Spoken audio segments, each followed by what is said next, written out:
I never thought my wedding day would turn into a circus. But if you put my sister Shannon in the same room with free wine and an audience, you're basically begging for chaos. People always said we were different. I joined the army, kept my life straight, saved my money, and served in Afghanistan. Shannon bounced from job to job, never held anything down for more than a year, and always seemed to be on the edge of some new business venture that nobody asked about. Still, I didn't think she'd use my wedding to settle a score that only she cared about. The day started out perfect. Beulah Valley isn't exactly Vegas, but the mountains in Colorado give you this postcard backdrop that makes you forget how dry the air is and how badly your shoes pinch after 3 hours. Tyler, my husband, looked nervous as hell, but in a good way. I wore my mom's old necklace, the one she left me when she passed, and it actually felt like she was there. Family and friends filled the hall, about 200 people in total. Music, laughter, all of it. For a brief moment, I believed nothing could go wrong. Then Shannon showed up. Of course, she was invited. She's my sister. But she walked in late, already sipping champagne like she owned the place, and kept giving me this look. Not the "I'm happy for you" kind of look. More like the "I'm plotting something" kind of look. Anyone who's had a sibling who thinks they're smarter than everyone else knows that look. The ceremony went fine. I managed not to trip down the aisle, which I considered a personal victory. Tyler and I said our vows, kissed, everyone clapped, and I thought, okay, maybe Shannon will behave. Maybe she'll just sit in the corner and complain to whoever will listen about how unfair her life is. But Shannon never just sits in the corner. She needs a spotlight like a plant needs water. The reception was rolling along. Dinner, toasts, all the cheesy stuff you'd expect. Then Shannon stood up. At first, I figured she was just going to embarrass me with some story about us as kids, like the time I cut her hair with safety scissors because she told me I wasn't army material. Instead, she walked up to the microphone like she was auditioning for a reality show. The room quieted. 200 sets of eyes were on her.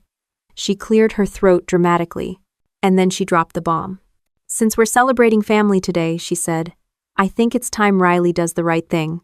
Hand over the keys to Coyote Ridge." I swear you could have heard a fork drop. My heart stopped. Coyote Ridge is the ranch that's been in our family for generations. It's not just land, it's work, sweat. Our entire history rolled into 800 acres of dirt, cattle, and fences that never stay fixed. And here she was in front of everybody demanding I hand it over like it was a set of car keys. I froze for a second. Tyler looked at me like he'd just watched a car accident. My stepdad, Calvin, nearly choked on his water. Guests were whispering, trying to figure out if this was part of the entertainment. And me? I just felt the heat rise in my face. I grabbed the microphone from her and said as calmly as I could manage, "Shannon, this isn't the time or the place." Wrong move. She snatched the mic back and raised her voice. "No, this is exactly the time and place. Everyone here deserves to know the truth.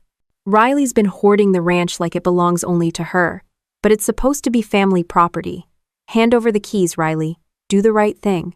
You ever felt 200 people staring at you, waiting for your reaction while your own sister tries to strip you of your dignity? It's like standing under a spotlight you never asked for. My stomach twisted, but I forced my voice steady. No. That one word was enough to set her off. Shannon's face turned red. She waved a small velvet box above her head like she was hosting an auction. "Funny thing is, I already have these." She opened the box to show a shiny set of keys, duplicates of the ones to the house, barn, and shed. "All we need now is for Riley to stop pretending she's in charge and hand over the originals." Gasps rippled through the room. Calvin looked like he'd seen a ghost. Tyler whispered, "Where the hell did she get those?" I knew exactly how. Shannon must have sweet-talked someone into letting her borrow my keys, then ran to the hardware store. Typical Shannon move, shortcut her way to power instead of earning it. I took the mic back, trying not to shake. "You went behind my back and copied my keys? In front of our entire family? You think this is appropriate?" She smirked, eyes glittering with self-satisfaction. "What's inappropriate is you clinging to something you can't manage. Everyone knows you're gone half the time with the army. You think you can keep this place running? You can't. Hand it over, Riley. Stop pretending." That line hit me harder than I expected. She wasn't just attacking me, she was undermining my service, my entire life. The army didn't make me less capable. It made me disciplined enough to keep Coyote Ridge alive. And here she was, twisting it into a weakness. The crowd buzzed. Some people looked uncomfortable, others curious, like they were watching a live episode of Family Court. I could feel my face burn, but I stood my ground. The ranch isn't going anywhere, and it sure as hell isn't yours to demand. Shannon leaned in close, her voice dripping with venom. It's ours, Riley, and everyone here will see just how selfish you are when you keep it locked up for yourself. The tension snapped. People shifted in their seats, whispering louder now. Tyler tried to step in, but I waved him off. If Shannon wanted a showdown, she was going to get one, but on my terms. I set the mic down and walked off the stage, leaving her standing there with her stolen keys and her smug grin. I could feel eyes drilling into my back as I pushed through the doors and out into the hallway. My hands were shaking, not from fear but from rage. Shannon thought she could humiliate me in front of everyone I loved. She thought public pressure would break me down. She had no idea who she was dealing with. I pushed through the heavy doors into the side hallway, my heels echoing against the tile floor, my pulse pounding in my ears. The cool air outside the reception hall hit my face, and I leaned against the wall, trying to calm the storm raging inside me. Guests were still murmuring behind the closed doors, probably dissecting what Shannon had just pulled, but I didn't care about their gossip. What stung was, knowing my own sister had chosen my wedding day to gut me in public. Tyler slipped out a minute later, his tie half undone, eyes wide with that same helpless look he'd worn when Shannon started her performance. Riley, are you okay? His hand hovered like he wanted to reach for me, but wasn't sure if I'd let him. I laughed, though it came out harsh. Do I look okay? She hijacked my wedding and tried to turn it into a courtroom drama. He rubbed the back of his neck. Half the room didn't even know what she was talking about. People were confused. Some thought it was a joke. I crossed my arms, still shaking. It wasn't a joke. She planned it. She wanted to humiliate me, and she did it in front of everyone who matters. The door creaked again, and Calvin, my stepdad, stepped out. 68, gray hair under his cowboy hat, still broad-shouldered from decades working the ranch. He carried himself like a man who'd seen worse than family drama, but tonight his face was pale. Riley, he said quietly, you need to come with me. My stomach nodded. Why? What else did she do? Not here, he muttered, eyes flicking toward the doors. He motioned down the hall. Let's get some air. Tyler stayed behind while Calvin and I stepped outside into the crisp Colorado evening. The mountains stood like dark silhouettes against a fading orange sky. Calvin shoved his hands in his jacket pockets. She's been sniffing around the ranch paperwork for months. I didn't want to bring it up before your wedding, but she's been asking questions I can't ignore. The words landed heavy. What kind of questions? Ownership. Lease agreements. Who technically holds the deed?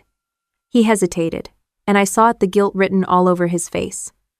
Riley, there's something I should have told you a long time ago. Coyote Ridge isn't exactly in the family's hands the way you think. I stared at him, cold dread creeping up my spine. What are you talking about? That ranch has been ours since Grandpa. Calvin's voice cracked. Back in '06, after your mama got sick, I had no choice but to work with Western Heritage Land Trust. We sold the development rights to keep the place afloat. They own the easement. We manage it, but we don't fully own it anymore. I blinked, trying to make sense of his words. So what you're saying is, we can't sell it. We can't develop it. We just keep it running? He nodded. Exactly.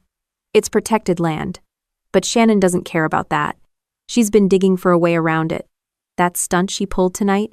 She wanted to corner you, make you look weak, so she can claim she's the one fit to manage it. The anger in me simmered hotter. She'd been plotting this while I was overseas, risking my life in a desert halfway across the world. I clenched my fists. She thinks she can just walk in and take everything, like the years I put in don't matter. Calvin's eyes were tired. She's desperate, Riley. Last I heard, she's drowning in debt from some failed event business. She wants to turn Coyote Ridge into her meal ticket. I paced across the gravel, wedding dress trailing through dust I didn't even care about anymore. The pieces were clicking together, her smugness, the keys she copied, the timing of it all. This wasn't just jealousy. This was desperation dressed as entitlement. The sound of the hall doors opening again broke my thoughts.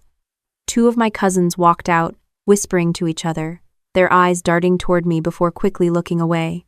News was spreading already, twisted and inflated. Shannon's words would echo in every living room in Beulah Valley by morning. Tyler finally joined us, phone in his hand. "People inside are divided," he said, exasperated. "Some think Shannon had a point about the ranch being family property. Others think she's crazy. But Riley, this could get ugly. If she starts dragging your Army service into it, you know how people talk." That cut deeper than I wanted to admit. I'd heard the whispers before that deployments change you, that soldiers come back broken. I had spent years proving I wasn't broken. I'd worked twice as hard as anyone, disciplined myself to keep every detail tight, because I knew one slip-up would be used as ammo. And now my own sister was ready to weaponize that against me. I forced myself to steady my breathing. She can run her mouth all she wants. I'm not about to hand her the ranch just because she screams louder. Calvin gave me a long look. "You might need more than stubbornness. She's got copies of the keys. That's not just embarrassing, that's a breach. If she tries to enter the property, we could have a real mess on our hands." Tyler frowned. "So what do we do? Call the cops?" Calvin shook his head. "Not yet. That'll just blow it up faster. First, you need to know exactly what Shannon's been plotting. She didn't make duplicates for no reason." The weight of the night pressed down on me. My wedding was supposed to be about love, vows, the start of a new life. Instead, I was standing in the cold, dress dragging through gravel, realizing that the real battle was just beginning. Not on foreign soil this time, but right here in my own backyard, against my own blood. I straightened up, the soldier in me overriding the bride. If she wants a fight, she picked the wrong opponent. The words tasted bitter, but they were true. I wasn't going to let her humiliate me again. Not at my wedding. Not ever. Inside, the music started up again, muffled through the walls, like nothing had happened. But out here, under the wide Colorado sky, the line between me and Shannon had been drawn in concrete. I didn't sleep that night. Tyler passed out on the hotel bed, still in his dress shirt, but I stayed up, staring at the ceiling, replaying Shannon's stunt over and over. Every time I closed my eyes, I saw her smug face waving those copied keys in front of 200 people. By sunrise, I was done being humiliated. If she wanted to fight dirty, I'd drag every truth into the light. The next morning, I drove straight to Calvin's place. He was already out on the porch with coffee, like he hadn't slept much either. He didn't look surprised to see me pull up. "Figured you'd be here," he said, handing me a mug without asking. I sat down, staring across the fields of Coyote Ridge. The land stretched wide and quiet, fences cutting into the hills, cattle dots moving slow. To anyone else, it looked peaceful. To me, it looked like a battlefield waiting to happen. "Calvin," I said, "I need to see the paperwork. All of it. No more half-truths." He hesitated, rubbing the rim of his cup. "It's not that simple." "Yes, it is," I shot back. "You said last night the land trust owns the easement. Show me the documents. I need to know exactly what Shannon thinks she can get away with." His jaw tightened, but he nodded. "All right. But once you see it, there's no going back to pretending." We went inside. His office smelled like dust and old wood, the shelves stacked with binders and folders that hadn't been touched in years. He pulled out a locked drawer and set a heavy folder on the desk. When he opened it, the truth stared me in the face. Deed transfer. Easement contract. Western Heritage Land Trust stamped across every page. My mom's signature, shaky from the treatments she'd been going through back in 2006. Calvin's name right beside hers. They'd signed away the development rights to keep the ranch alive when medical bills were eating them alive. I flipped through page after page, each one a reminder that the ranch wasn't ours in the way I'd always believed. We didn't own it outright. We managed it, leased it, but the real control sat with the trust. "Why didn't you tell me?" My voice cracked, and I hated it. Calvin leaned back, eyes tired. "Because you were 17. You had your eyes on West Point. You didn't need the weight of this on your shoulders. I figured, what good would it do to tell you that the ranch wasn't really ours anymore?" The anger that had been simmering since the wedding boiled over. "It would have done me a lot of good, Calvin. Instead, I've been out here busting my ass thinking I was protecting something that belonged to us." He looked down at his hands. "It still does. Just not the way you thought. We keep it running. We keep the family name tied to it. But selling it? Developing it? Not an option. That's what Shannon doesn't understand. I shoved the papers back into the folder. Or maybe she does, and she just doesn't care. The thought twisted in my gut. Shannon wasn't stupid. Reckless, yes. Selfish, always. But stupid? No. If she was trying this hard, it meant she thought she had an angle. I left Calvin's place with the folder in my arms. Back home, I spread everything across the kitchen table, the way I'd lay out a mission plan overseas. Paperwork, contracts, my own notes scribbled in the margins. The Army had drilled into me one thing above all. Know your terrain. This was mine. Tyler wandered in mid-morning, rubbing his eyes. You've been at this all night? Look at this, I said, jabbing a finger at the easement contract. The trust holds conservation rights. That means Shannon can't sell it to her developer buddies even if she wanted to. But she's acting like she can. Either she doesn't know, or she's planning to fake her way through it. He leaned over the table, scanning the pages like he had a clue what any of it meant. So, what's her endgame? I dropped into the chair, frustration boiling. Money. She's drowning in debt.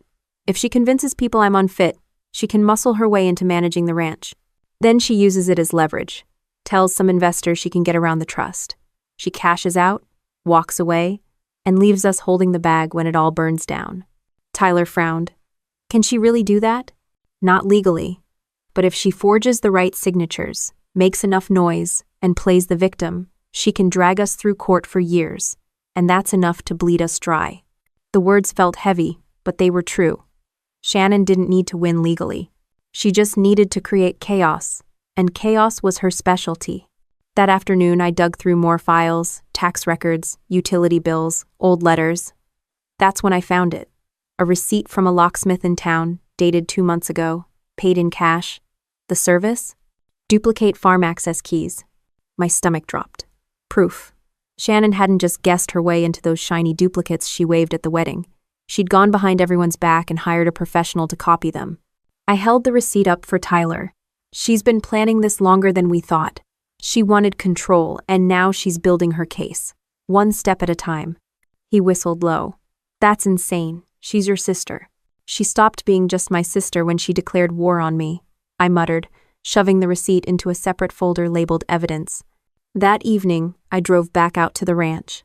The barn smelled like hay and oil, the same way it had since I was a kid, but now it felt like someone had violated it. I checked every lock, every door, knowing Shannon had keys to all of it. The idea of her walking through, snooping, staking claims, it made my skin crawl. As the sun dipped low, I leaned against the barn door, my head pounding. Secrets that had been buried for decades were now weapons in her hands. And the worst part? Everyone in town would believe whatever version of the story she screamed the loudest. I pulled my phone out, staring at the contact list. There were people I could call: lawyers, old Army buddies, maybe even the land trust directly. But one thing was certain. I wasn't going to let Shannon dictate the terms anymore. The battle for Coyote Ridge had already started, and I intended to win. The next morning, I drove into town, the kind of small Colorado place where everyone knew everyone, and gossip spread faster than wildfire. I wasn't planning on running into Shannon, but there she was outside the bank, cigarette in one hand, phone in the other, pacing like a trapped animal. She didn't notice me at first, too busy snapping at whoever was on the other end of the call. I told you, I'll have the money. Just give me 2 weeks. No, you don't get to threaten me. I've got leverage. Her voice was sharp, panicked. Then she turned, spotted me, and the panic vanished behind that familiar smirk. Well, if it isn't Captain America herself, she sneered, flicking the cigarette onto the sidewalk. What? Come to lecture me on family values? I crossed my arms. Funny, considering you were just begging for time from some loan shark. That the kind of leverage you brag about? Keys to a ranch you don't even own? Her jaw tightened. You don't know what you're talking about. Had duty fist. Oh, I think I do. I stepped closer, lowering my voice. You're broke, you're desperate, and you thought humiliating me at my own wedding would scare me into handing over the ranch. But here's the problem. Shannon, you didn't do your homework. The land trust owns the easement. You can't sell it off to your developer pals. For a second, the mask slipped. She blinked, just once, before regaining her footing. You think I didn't know that? Please, People don't care about legal technicalities. They care about what they see, and what they saw was you refusing to take care of family. You looked unstable, Riley, and if I keep pushing that narrative, you'll look unfit to manage anything. It wasn't just a threat, it was a strategy. She was playing the long game, setting me up piece by piece. I leaned in, my voice steady. Push me, Shannon, and you're going to find out what discipline and strategy really look like. She laughed, but there was no humor in it. Discipline? You think your army tricks scare me? This isn't Afghanistan. This is Beulah Valley. People here already think you're cold, distant, and bossy. I'm just giving them a story that fits. I walked away before my temper got the best of me. But her words echoed in my head the entire drive home. She wasn't just reckless, she was calculated. And that made her dangerous. That evening, Tyler came into the kitchen, where I had documents spread across the table again. You're at it like a war room, he said half-joking. That's exactly what it is, I answered. Shannon's not just after money, she's after reputation. She knows if she can paint me as unstable, she can drag me through the mud until I either cave or the court decides for me. He frowned. So what's the move? Evidence, I said simply. I showed him the locksmith receipt, then my notes from the land trust contract. I build a case, step by step, just like a mission briefing. Night. Tyler sat down, scanning the papers. I hate to say this, but she's got a head start. I overheard her talking to Aunt Louise earlier. She's spinning the story already, saying you've got combat stress, that you're paranoid about people taking the ranch. I froze. She's using my service against me? Tyler nodded grimly. She knows exactly which buttons to push. That hit harder than I expected. I'd served 12 years, deployed twice, and never once let anyone call me unstable. Now my own sister was painting me as broken for her own gain. I forced myself to focus. Then I'll show her what broken really looks like when her whole house of cards collapses. 2 days later, I got a call from Martin Lopez, a lawyer I'd served with years ago who'd since opened his own practice in Pueblo. Riley, he said. I heard through the grapevine that Shannon's making noise about Coyote Ridge. You need to get ahead of this. She's telling people she's already co-manager of the property. My grip tightened on the phone. She's not. She forged keys, Martin. She's spreading lies. Then we need to lock it down, he said. Restraining order, cease and desist, the works. But you'll need ironclad evidence. I promised him I was working on it, but when I hung up, my phone buzzed again, a text. From an unknown number. Stay out of this, Riley. You don't know who you're dealing with. I stared at it, my pulse steady but cold. That wasn't Shannon's style, too clean, too deliberate. Which meant she'd dragged someone else into this. That night, I couldn't shake the feeling I was being watched. Out at the ranch, the floodlights flicked on automatically when I drove up, but one was shattered, glass scattered across the dirt. A warning, maybe. Or just Shannon's goons playing games. Either way, it told me I was running out of time. I went through the barn, checking locks again. Every shadow felt like it had eyes. My training kicked in. Listen, observe, breathe slow. This wasn't paranoia, this was caution. In the office, I opened the safe and tucked away the locksmith receipt, the land trust files, and the growing pile of notes. Then I sat at the desk, pulling out a blank sheet of paper. At the top, I wrote, OPORD, Operation Ridge Defense. Old habits die hard. I started structuring it the way I would any mission. Situation, mission, execution, sustainment, command, and signal. Shannon wanted to turn this into a family drama? Fine. I'd turn it into a tactical plan. As I wrote, something in me settled. I wasn't just reacting anymore. I was planning, calculating, and for the first time since the wedding, I felt like I had the upper hand. The wind rattled the barn door, but I didn't flinch. If Shannon thought she could break me down with rumors and threats, she'd forgotten one thing. I knew how to fight a war on 2 fronts. And family or not, she'd chosen the wrong enemy. I woke up the next day with the OPORD still on my desk, half finished and covered in coffee rings. My handwriting looked like it had been done under red light in a combat tent, which in a way wasn't far from the truth. The house was quiet, but my head was loud, packed with strategy. Shannon wasn't going to win this on intimidation, not while I had structure, evidence, and the discipline the Army had drilled into me for 12 years. The first step was to secure myself. I booked a full medical and psychological evaluation at the VA clinic in Colorado Springs. The doctor there, an old pro with a blunt way of talking, ran me through memory tests, physical endurance checks, even reaction times. "You're sharper than most 30-year-olds, he said, flipping through the results. I don't know who's suggesting otherwise, but they're wasting their time. I asked for everything in writing, signed and notarized. He raised a brow but didn't argue. That folder went straight into the evidence file back home. Second step, document Shannon. I started recording every interaction with her.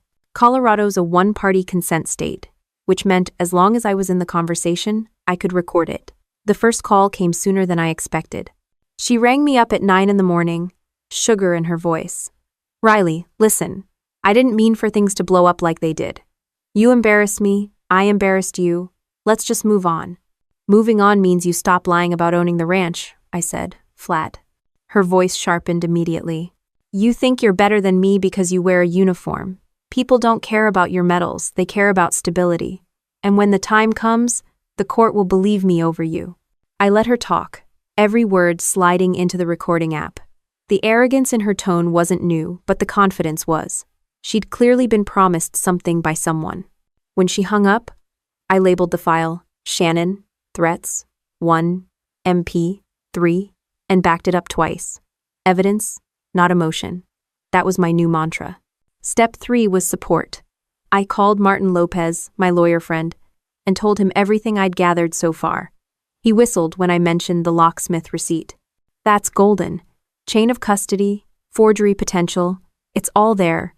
Riley, you're building a hell of a case. But be ready. If she feels cornered, she'll lash out harder." "I'm counting on it," I said. "People make mistakes when they think they're untouchable." After that, I set up what I called my command post. The living room transformed into something between a ranch office and a tactical ops center. Maps of the property pinned to the wall, sticky notes marking points of vulnerability, gates, water access, storage. I laid out a timeline of Shannon's moves like an enemy action log. Tyler walked in, carrying a bag of groceries, and stopped dead. "Jesus, Riley, this looks like you're planning an invasion." I didn't look up from the map. That's exactly what this is. She's invaded my life, my wedding, and my name. Now I'm counterattacking. He dropped the bag on the counter, shaking his head. "You know you sound intense, right?" "I sound prepared," I corrected him. "That's the difference between me and Shannon. She plays loud, I play smart." That evening, my phone buzzed again. Another unknown number. This time it wasn't a text. It was a voicemail, garbled but clear enough. "Back off, Captain, or the next thing you lose won't be your pride." "Oh?" I played it for Tyler. His face went pale. "She's pulling in people you don't even know. This is bigger than family drama." "Which makes it my kind of fight," I muttered, saving the recording. Another piece of evidence.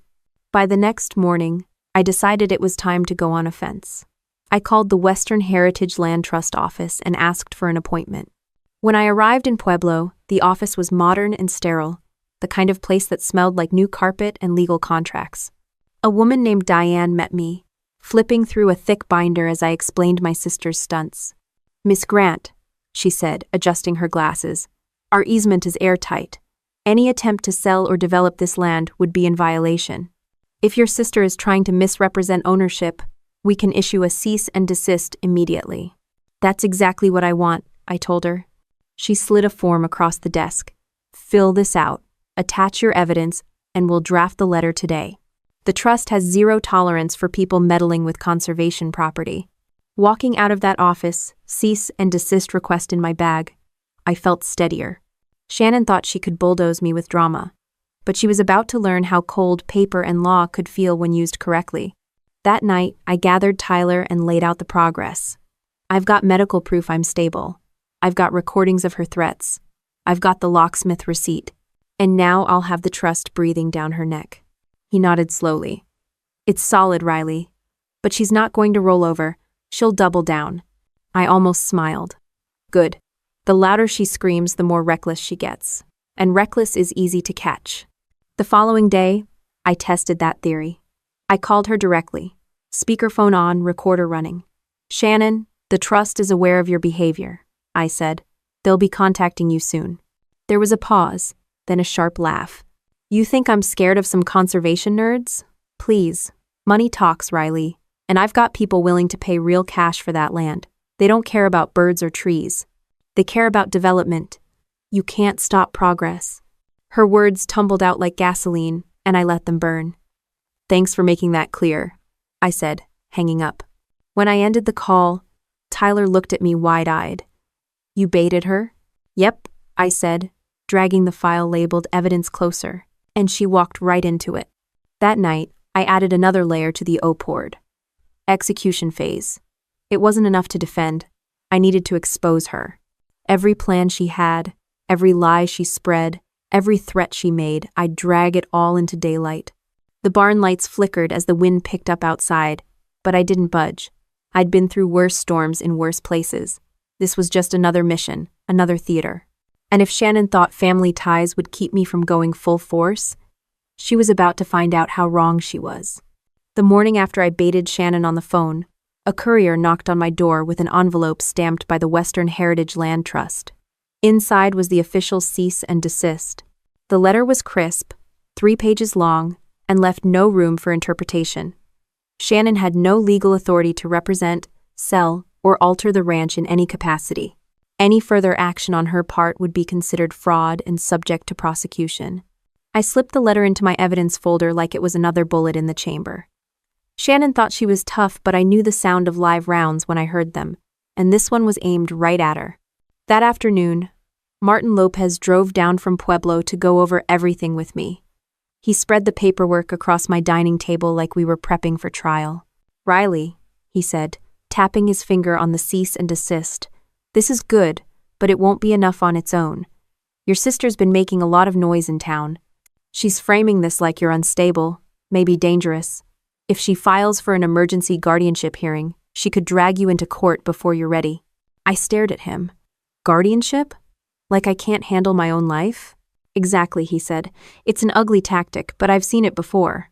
If she convinces a judge you're not fit, she could push for temporary control of your assets, including the ranch. The idea made my stomach turn.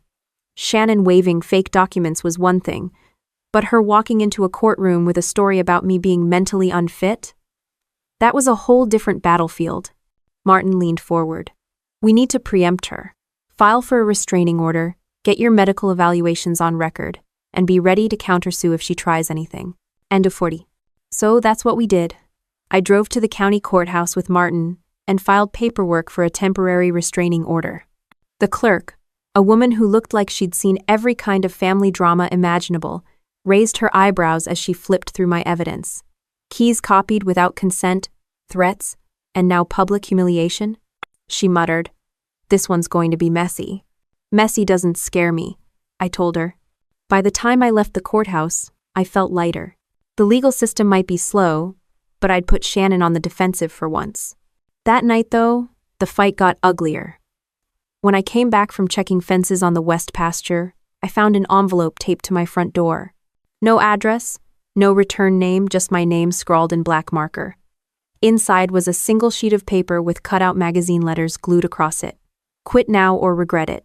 I set the note down carefully, slid on a pair of gloves, and dropped it straight into a plastic sleeve. Evidence, not emotion. That's what I kept telling myself. But my hand shook anyway.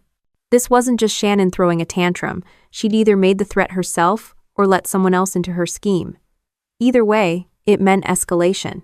Tyler came into the kitchen while I was labeling the sleeve. What the hell is that? Proof, I said flatly. His jaw tightened. Riley, this isn't just family anymore. She's dragging in people who don't care about lines. We need to call the sheriff. I hated the idea. The last thing I wanted was this small town buzzing about cops being called to the Grant family ranch. But I knew he was right. We called the sheriff's office, and 2 deputies came out. One of them a guy I'd gone to school with. He looked over the note, took photos, and bagged it. Look, Riley, he said quietly. We'll file this. But you know how this town works. People are already saying your sister's just passionate about the property. You're gonna need more than scary letters to turn opinion. I've got more, I said. A lot more. He nodded. Then keep stacking it, because if this keeps up, You'll need the whole town to see her for what she is. The next morning, I checked my voicemail and nearly laughed from the sheer arrogance of what I heard. Shannon's voice dripping with venom. Nice try with your restraining order. Won't hold up when the judge hears how unstable you are. Everyone knows you came back from deployments jumpy. Tyler says you don't sleep. I've got people ready to testify. I replayed it twice, then saved it into the evidence folder with the rest. She thought she was smart, but she was handing me rope to hang her case with. Later that week, Martin filed the restraining order in district court. The judge reviewed it and granted a temporary order. Shannon was barred from coming near my property or contacting me directly. When I told Tyler, he finally cracked a grin. So if she tries to pull another stunt at the church or town hall, she's screwed? Exactly, I said. But Shannon didn't back off. Instead, she doubled down. She started making phone calls to family friends, telling them I was violent, that I'd pulled a gun on her once when she visited the ranch. It was a bald-faced lie, and it spread like a grass fire in August. One evening, Aunt Louise showed up at my doorstep, her face drawn tight. "Riley, I need to hear it from you," she said. "Did you threaten Shannon with a gun?" The accusation hit me like a punch. Of course not. That never happened. She studied me, clearly torn. She swore you did, said you waved it around when she asked about the ranch accounts. My chest burned. "Louise, I've carried a weapon in combat zones, not in my kitchen." She's lying. And if you believe her, you're letting her turn you into a pawn. Aunt Louise didn't answer right away, but when she finally spoke, her voice was quiet. "I want to believe you, Riley, but Shannon sounds so sure." That's when it hit me. Shannon wasn't trying to win the legal fight yet. She was poisoning the well, planting doubts so deep that by the time we got to court, the community would already see me as unstable. That night, I added another section to the OPORD. Information warfare. I listed every rumor she'd spread, every lie she'd told, and the counterpoints I had to shut them down. Just like in-country briefings about insurgent propaganda, the key wasn't ignoring it. It was countering it with hard proof, fast. I leaned back in my chair, staring at the wall of evidence I'd built. Medical reports, recordings, receipts, cease and desist letters, threatening notes. It looked like a crime board out of a detective show, but it was real. Every piece a weapon in this war. Shannon thought she could drown me with drama. What she didn't realize was that she'd pushed me into my strongest terrain: structure, law, and discipline. And I wasn't about to surrender an inch of ground. The town hall smelled like coffee that had been burning in the pot since dawn and old pine wood from the paneling no one had bothered to replace in decades. I walked in early, folder under my arm, Tyler beside me like backup. The place was already buzzing. Everyone from ranchers in worn boots to retirees in their Sunday best had shown up, all pretending this was a regular community meeting. It wasn't. Everyone knew the Grants were about to go to war in public. I kept my face steady, the way I used to walk into briefing rooms overseas. No expression, no weakness, just control. Shannon was already there, front row, hair curled tighter than usual and lips painted too bright. She looked like she was running for office, shaking hands, smiling too wide. When she spotted me, her smile didn't falter, but her eyes narrowed. She leaned over to Aunt Louise and whispered something that made her nod. That stung, but I filed it away. No time for emotion. The county commissioner cleared his throat and started droning on about land use updates and water rights. No one cared. Half the room kept sneaking glances between me and Shannon like they were watching a prize fight. Finally, during the open floor portion, Shannon stood. "Excuse me," she said, voice carrying across the wood-paneled room. "I'd like to raise a matter of family concern that also affects this community." I clenched my jaw. Here it came. She turned dramatically, addressing the crowd instead of the board. "Many of you know my sister Riley. She served in the army, and we're proud of that. But service leaves scars, doesn't it?" She paused, letting the silence stretch. "My sister isn't well. She's been erratic, paranoid, and violent. I've had to step in to protect our family ranch from mismanagement. I love her, but I can't let her instability ruin what's been in our family for generations." Phew! Gasps and murmurs rippled through the room. I saw a couple neighbors whispering to each other, their brows raised. Shannon knew how to play her audience. I stood slowly, folder in hand. "May I respond?" The commissioner sighed like he wished he'd called in sick, then gestured for me to go ahead. I faced the crowd, not Shannon. My sister is correct about one thing I did serve. 12 years, 2 deployments. And I came home disciplined, focused, and trained to deal with pressure. What I didn't come home with was instability. I've got medical evaluations from the VA that confirm it. I held up the folder and set it on the front table. Anyone who wants to see them, be my guest. The room quieted. I scanned the faces, then zeroed in on Shannon. What she's leaving out is this. 2 months ago, she paid a locksmith in Pueblo to make illegal copies of the ranch keys. I've got the receipt. She's also been calling around town, spreading lies about me, waving guns and losing my mind. None of that happened. But she needs you to believe it, because she's in debt and desperate. Shannon's face flushed. That's a lie, she snapped. Then why, I said, my voice steady, did I receive a cease and desist letter from the Western Heritage Land Trust this week? Because they caught wind of you trying to misrepresent ownership. You can't sell the ranch, Shannon. The trust owns the conservation easement, and they're not playing games. I pulled the letter from the folder and laid it on the table for the board to see. A murmur rolled through the crowd again, this time heavier, skeptical eyes turning toward her. She tried to recover, flipping her hair like it was all nonsense. Paperwork doesn't change the fact that Riley isn't capable of managing things alone. You all know how hard ranching is. She's gone half the year playing soldier, while the rest of us worry about what happens when something goes wrong. That was her big play, turn the crowd against me with the image of an absent, unreliable soldier. I let her have her moment, then spoke again, calm but sharp. You're right. Ranching is hard. That's why I've built a system. I've got records of maintenance, livestock counts, supply orders, all organized. You know what I don't have? A history of gambling debt, unpaid credit cards, and angry creditors calling day and night. Her head snapped toward me, eyes blazing. Don't you dare. Oh, I'll dare, I cut in. Because you've been hiding it. But people in this town talk, Shannon. They've seen the collection notices, they've heard the calls you take outside the bank. And when those debts come due, you plan to use the ranch as your bargaining chip.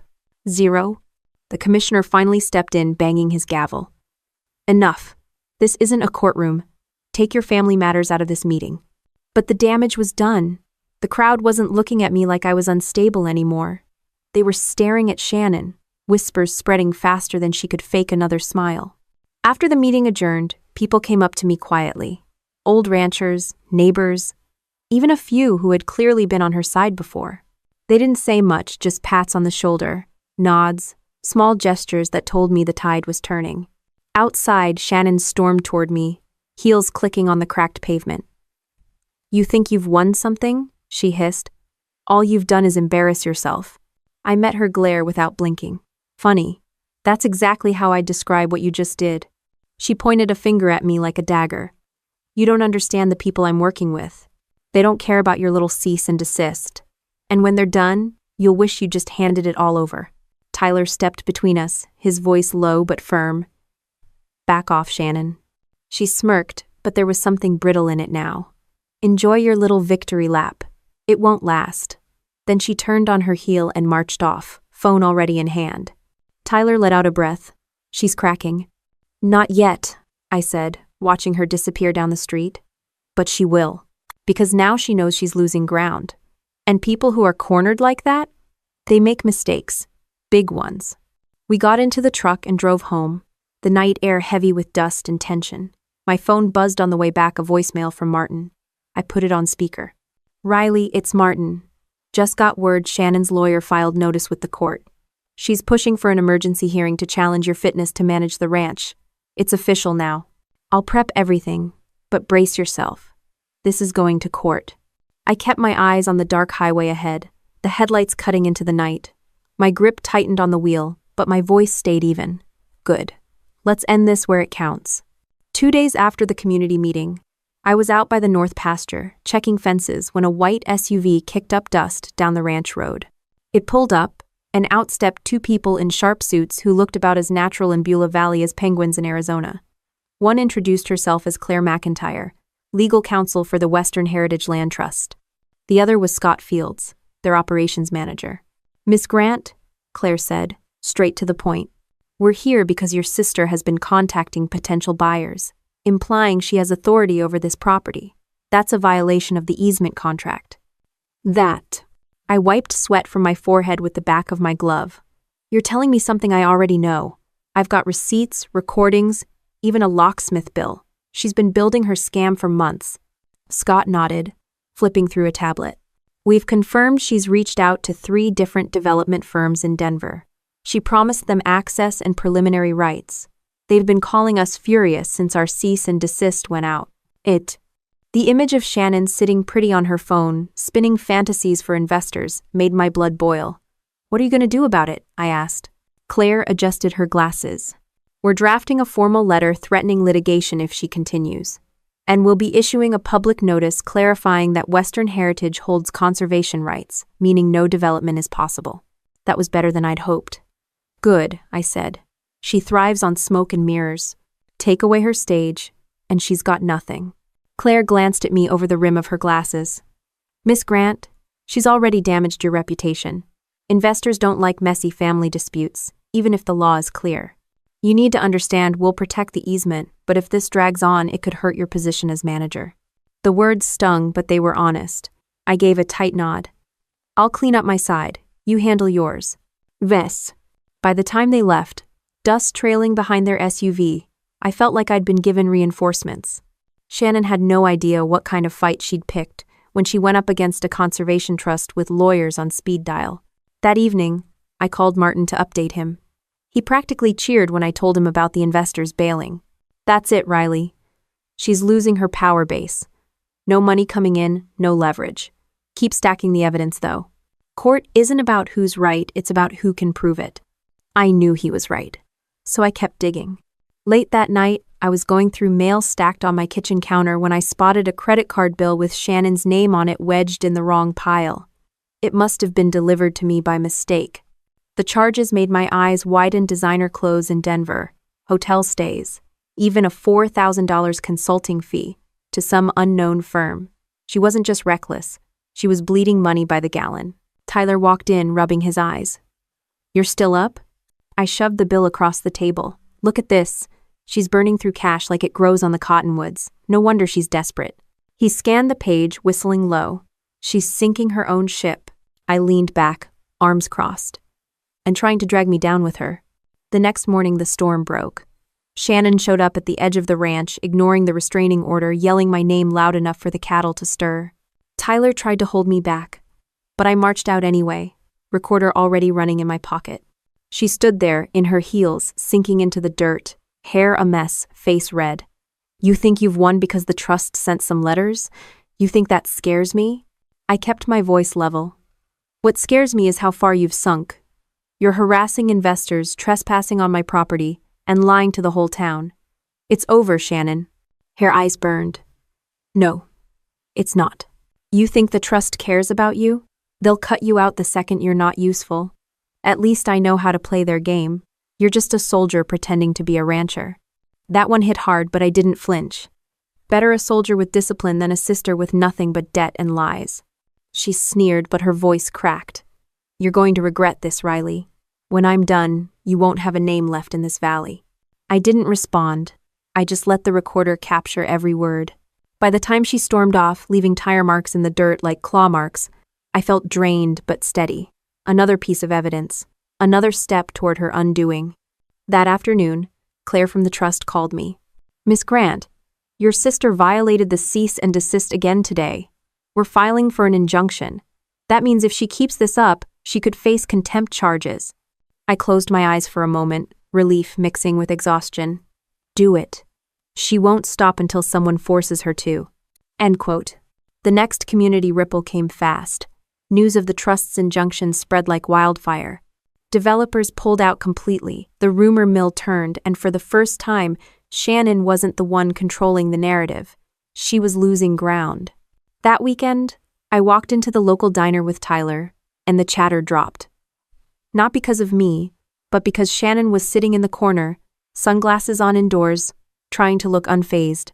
A couple of folks got up from her table and moved to the counter when they saw us. That small act spoke louder than any speech. She caught my eye across the room, and for the first time, she looked Small, angry, but cornered. And in that moment, I realized the trust had done more damage to her than I ever could on my own. Back at the ranch, I added the injunction notice to my evidence board. The wall looked less like chaos now, and more like order, a clear timeline of Shannon's escalation, my countermeasures, and the trust's hammer dropping down. Tyler studied it, arms folded. She's unraveling, Riley, but I don't think she's done yet. Of course not, I said, pinning the last paper. People like Shannon don't back down.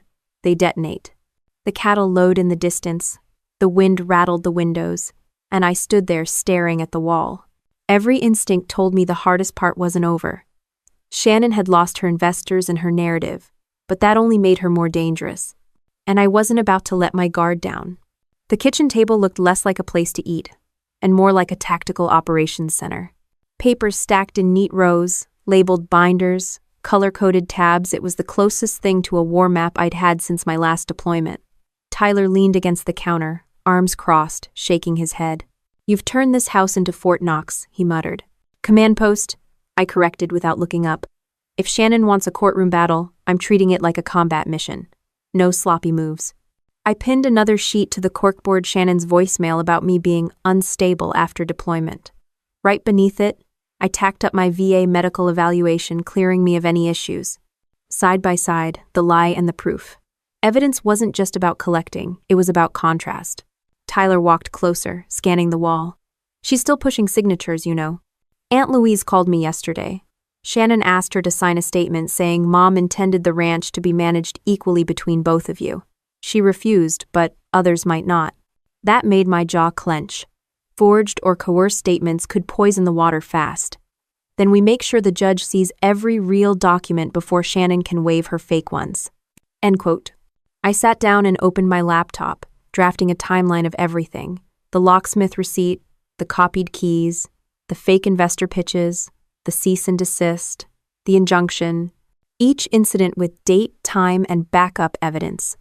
In the Army, a briefing had to be airtight. You never wanted to stand in front of your CO with half a plan.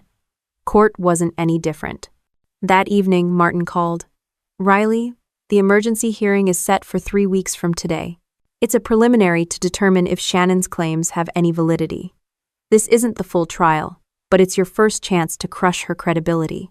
Good, I said. By then, I'll have a file thick enough to choke a mule.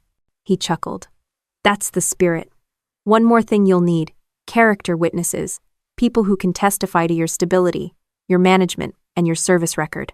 I already had names in mind.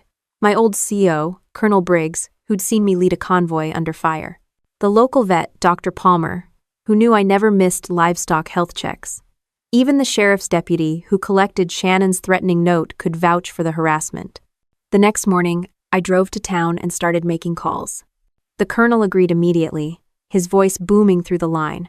Grant, if anyone tries to call you unfit, I'll personally set them straight. That one felt like reinforcements arriving on the field. Dr. Palmer was quieter, but just as firm. I've worked with you for years. Records are clean, animals are healthy, accounts are up to date, I'll testify. Back at the ranch, I added their names to my witness list. Tyler peeked over my shoulder. It's like you're building a squad. Exactly, I said. You don't win missions alone. You build a team. Still, the pressure gnawed at me. At night, lying in bed, I kept replaying worst-case scenarios. What if Shannon forged Mom's signature well enough to raise doubt? What if her lies about me being violent stuck, even for a moment? In small towns, reputation could matter more than law. One night, Tyler caught me pacing at 2 a.m. You're wound so tight you're going to snap, he said. I stopped, glaring at the floor. I don't have the luxury of snapping. He sighed. I get it, but remember, you're not fighting insurgents. You're fighting your sister. Don't lose yourself in the process. The words hit harder than I wanted to admit. But he was right about one thing. This wasn't just a legal battle. It was personal. The next day, I focused on tightening security. I had new locks installed, cameras set up around the barns, even motion sensors by the gates. If Shannon or her friends tried sneaking in again, I'd have the footage to prove it. Later that week, Martin drove out to review my prep. He walked into the living room, looked at the evidence board, and whistled low. I've seen law firms less organized than this. I handed him the binder labeled Mission File, Coyote Ridge. Everything's referenced, tagged, and backed up digitally. If Shannon shows up with forgeries, I've got the originals. If she claims instability, I've got medical proof. If she pushes investors, I've got cease and desist orders. He flipped through the pages, nodding. This is solid. Judges like order. They like facts. You're building exactly what we need. Tyler poured coffee for everyone. Question is, will Shannon even show up with a lawyer, or will she just crash and burn on her own? Martin didn't answer right away. She'll show.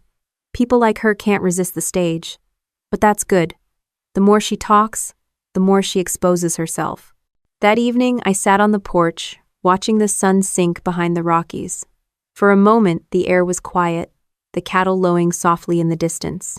It reminded me of patrol nights overseas when the calm was so sharp it made you wonder if the storm was hiding just beyond the horizon. I took a deep breath and looked back at the house glowing warm behind me. The fight wasn't over, not by a long shot. But with every piece of evidence stacked, every ally lined up, and every lie Shannon told documented, I was ready. The hearing wasn't just going to be another fight. It was going to be the battlefield where I proved once and for all that discipline beats chaos. And I wasn't about to let my sister walk in with smoke and mirrors and walk out with my family's ranch. The courthouse in Pueblo was nothing fancy, red brick, old metal detectors at the entrance, the kind of place where divorces, property disputes, and small-time crimes all ended up under the same roof. But to me, it felt like the front line of a mission. I walked in wearing my uniform jacket, not because I wanted to flash medals, but because it reminded me to stay grounded in discipline. Tyler was right behind me, carrying the thick binder we'd built like it was classified intel. Martin met us inside, calm as ever, tie straight, eyes sharp. Today's not about closing the book, he said. It's about framing the story. Judges remember first impressions more than anything else. I nodded, steadying my breathing. Let Shannon talk. I'll counter with facts. The bailiff called us in, and the courtroom was smaller than I'd expected. Wood benches, fluorescent lights, a single state flag by the judge's bench. Shannon was already there with her attorney, a slick guy in an overpriced suit who looked like he'd rather be anywhere else. She smirked when she saw me, then turned back to whisper to her lawyer. When the judge walked in, everyone stood. He was a stern man with silver hair and a reputation for having no patience for drama. Good. That worked in my favor. Shannon's lawyer launched first. Your Honor, my client is gravely concerned about her sister's ability to manage the Coyote Ridge property. Miss Riley Grant has a documented history of combat deployments and, we argue, residual trauma affecting her judgment. She has alienated family members, engaged in erratic behavior, and poses a risk to the preservation of this land. And? Shannon nodded along, hands folded primly in her lap like butter wouldn't melt in her mouth. When it was my turn, Martin rose. Your Honor, these claims are not only unfounded but malicious. We will present medical documentation from the Department of Veterans Affairs confirming Miss Honor Dedical Grant's full stability.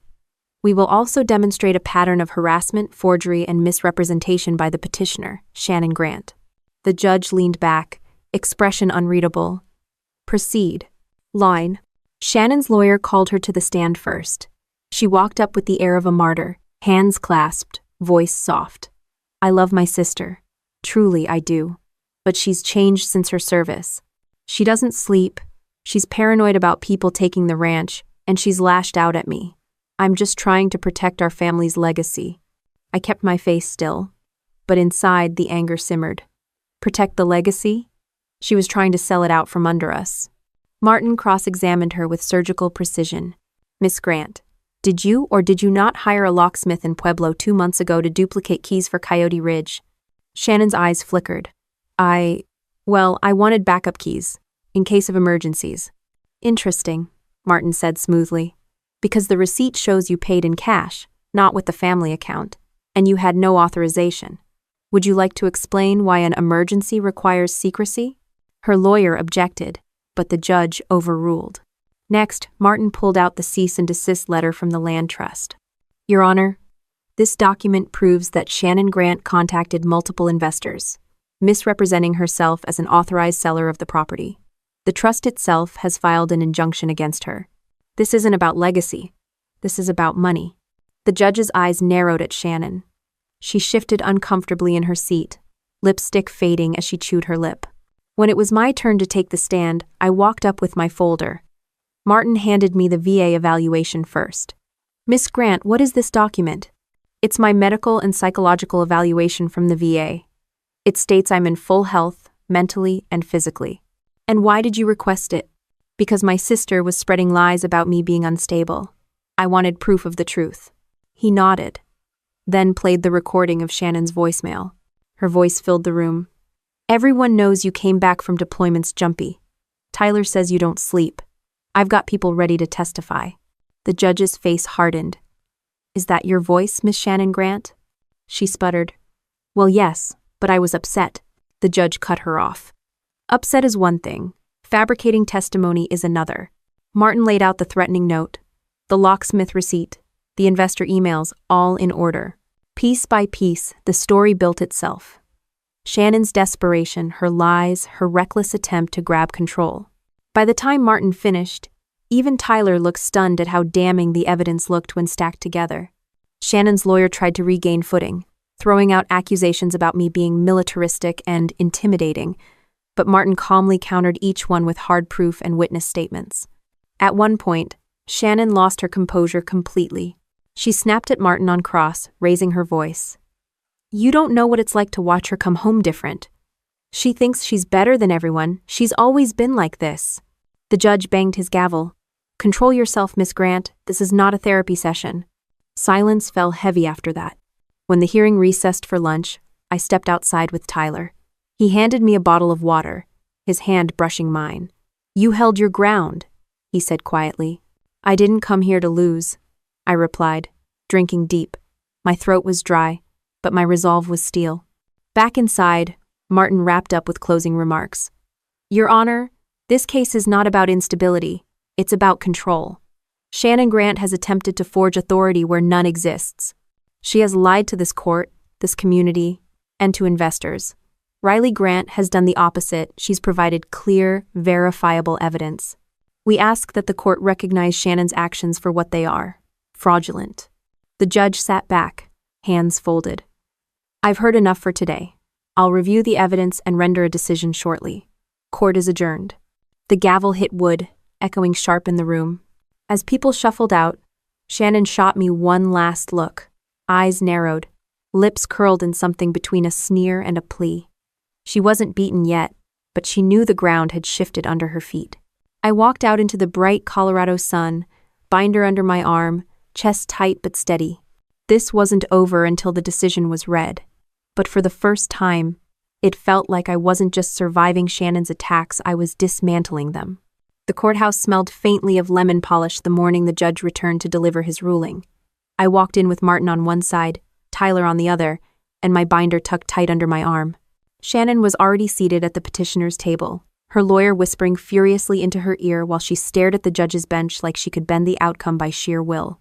When the judge entered, the room hushed. He adjusted his glasses, shuffled the stack of files in front of him, and began.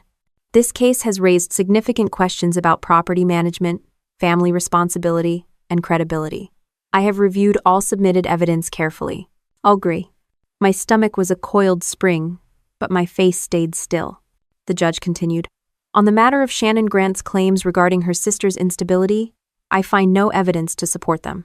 The medical evaluations from the Department of Veterans Affairs, the testimony of credible witnesses, and the lack of any documented incidents directly contradict her allegations.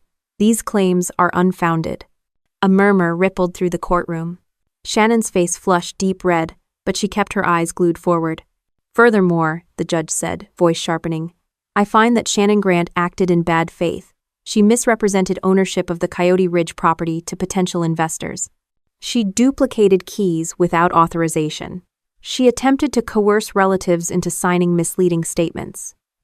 These actions amount to fraud and harassment." I exhaled, slow and steady. The judge picked up a stamped document. "Therefore, I am ordering Shannon Grant to cease all claims of authority over the ranch. She is to return any and all duplicated keys immediately. She will reimburse the defendant for legal costs incurred due to this matter. Additionally, she is barred from entering or contacting the Western Heritage Land Trust regarding this property without express written permission from the court. Tyler squeezed my hand under the table, a silent anchor. Shannon sprang up, her chair scraping the floor. "You can't do this," she shouted. "She's manipulating all of you. You don't know what she's like." The judge banged his gavel, unimpressed. "Sit down, Miss Grant. This courtroom will not tolerate outbursts." But Shannon wasn't hearing it. Her lawyer tugged at her sleeve, hissing for her to stop, but she yanked away.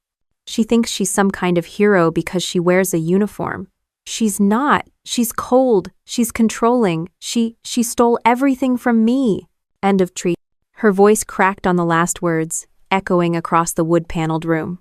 For a moment, she didn't look like the smug manipulator who had humiliated me at my wedding. She looked broken, cornered, furious, terrified. The bailiff stepped forward, ready to intervene, but Shannon's lawyer finally pulled her back into her seat. She sat there trembling, mascara streaking down her cheeks. The judge's tone was flat, final. "My ruling stands. This matter is concluded." And closed. The gavel fell again, sharp as a rifle crack. When court adjourned, people filed out in a low buzz of whispers. A few nodded at me, some avoided my eyes, but the weight in the room had shifted. Shannon was no longer the loudest voice. She was the defeated one. Outside, the Colorado sun was blinding. The courthouse steps crowded with reporters from local outlets sniffing for drama. Microphones shoved toward me. Questions flying. "Captain Grant, what's your reaction to the ruling?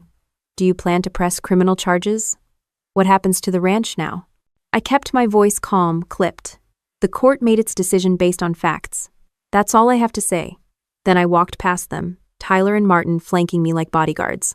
Halfway down the steps, I heard Shannon's voice again, brittle but loud enough to carry. "This isn't over, Riley. You'll regret this." I didn't look back. Back at the ranch, the quiet felt heavier than usual. I set the binder on the kitchen table and just stood there, staring at it. Months of lies, threats, and battles boiled down into one thick stack of paper. Evidence had been my weapon, discipline my shield, and both had carried me through. But it didn't feel like victory. It felt like surviving a firefight where the enemy had been your own blood. Calvin showed up later that evening. He stepped inside, hat in his hands, eyes full of things he wasn't sure how to say. "I heard the ruling," he said finally. "I should have told you years ago about the trust. Maybe it would have kept some of this from happening." I shook my head. Maybe. But Shannon still would have found a way to make it ugly. This wasn't about paperwork. This was about her refusing to accept limits. Calvin sighed, shoulders slumping. "She's my daughter too, Riley. I can't stand seeing her like this. But you did what you had to do." That night, I sat out on the porch with Tyler. The mountains stretched dark against the stars. The cattle murmured in the distance, and the wind carried the smell of sage. Tyler handed me a glass of whiskey, his eyes searching mine. "You held your ground. You protected this place. I don't think many people could have stood up to their own sister like that." I took a sip, the burn grounding me. It wasn't about standing up to her. It was about protecting what's right. Shannon doesn't get to rewrite reality just because she wants to. He nodded, and for a long while we just sat in silence, listening to the ranch breathe around us.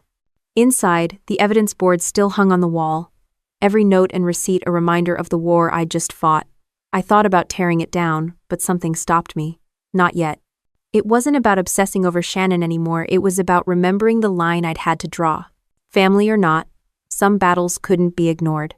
Some lines couldn't be crossed without consequence. And this time, the court had drawn that line in ink. The morning after the ruling, I woke to the kind of quiet that didn't feel heavy anymore. For the first time in months, I wasn't bracing myself for Shannon's voice on the other end of a phone call or her car pulling up uninvited.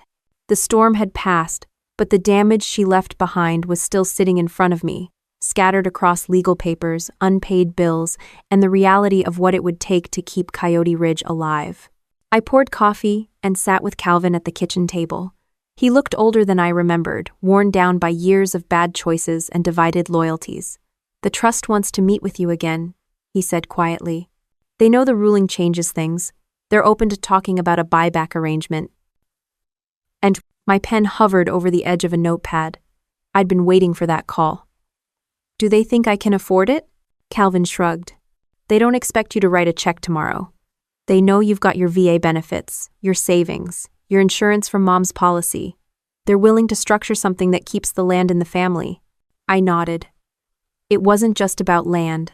It was about finally making this place truly ours again, not under Shannon's name, not under someone else's paperwork, but mine to manage and protect.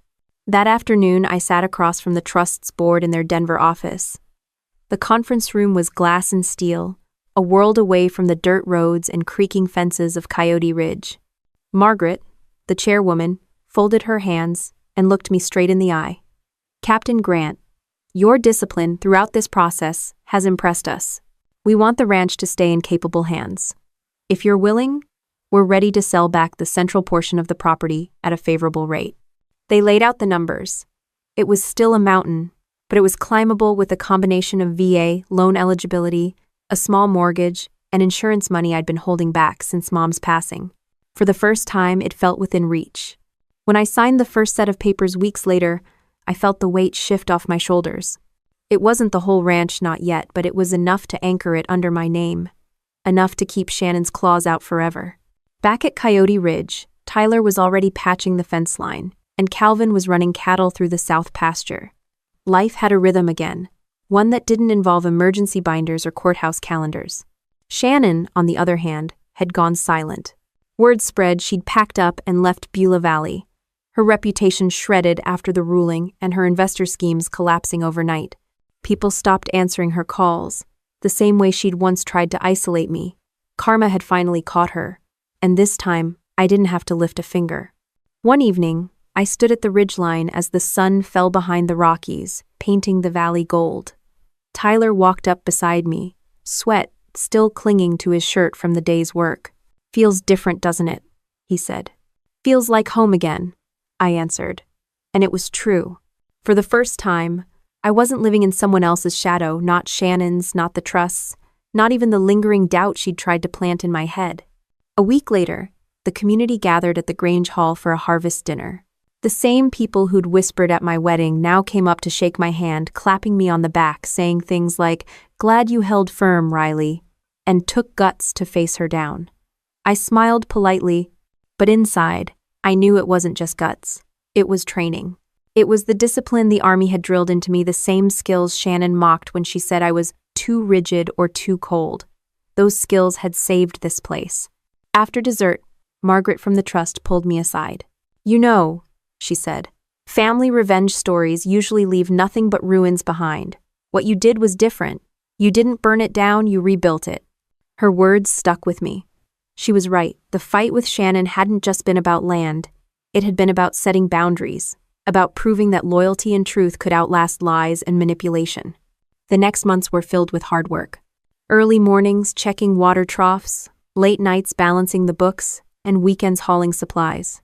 Tyler laughed when he caught me mapping out tasks in an OPORD format like a field mission, but it worked. The ranch was my command post now, and I ran it the way I knew best, with order, precision, and accountability. Every once in a while, Shannon crept back into my thoughts. The way her voice cracked in the courtroom, the desperation when she realized the game was over. A part of me grieved the sister I'd once had, before envy twisted her into something unrecognizable. But grief didn't change facts. She'd chosen her war, and I'd chosen to finish it. One quiet Sunday, I found myself walking the fence with Calvin. He stopped halfway, leaned on the post, and looked at me. "You know, your mom always said you'd be the one to keep this place alive." I didn't believe her back then. Guess I was wrong. And I swallowed hard, staring out at the land that stretched for miles. I'm not just keeping it alive. I'm making sure no one ever tries to take it again. That night, as I locked the front door and turned off the porch light, I thought about what the whole fight had taught me. Revenge wasn't about striking back. It wasn't about humiliating Shannon the way she tried to humiliate me. Real revenge was living steady, proving her lies wrong by building something she couldn't touch. Coyote Ridge stood. And so did I. Looking back, I realized the fight with Shannon was never just about a ranch. It was about control, trust, and what family really means when the masks come off. She wanted the land, but what she really wanted was power, the kind that comes from making everyone else feel small. For a long time, I thought my only option was to fight her on her terms, blow for blow. But the truth is, I won the moment I stopped letting her define the battlefield. The army taught me discipline, structure, and patience. Shannon tried to twist those qualities into weaknesses, calling me rigid or unfeeling. What she didn't understand is that those same traits are what kept me standing when her lies started stacking up. It wasn't rage that saved Coyote Ridge, it was preparation. It wasn't pride that carried me through the courtroom, it was proof. And it wasn't revenge that gave me peace. It was the choice to rebuild instead of destroy.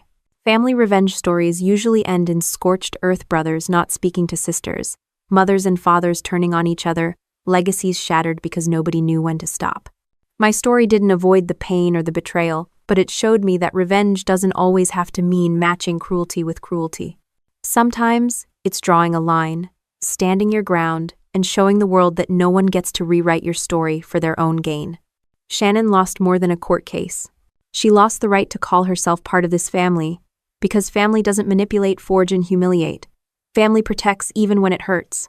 I still mourn the sister I thought I had, but I've accepted the reality of who she became. And maybe that acceptance is its own kind of victory.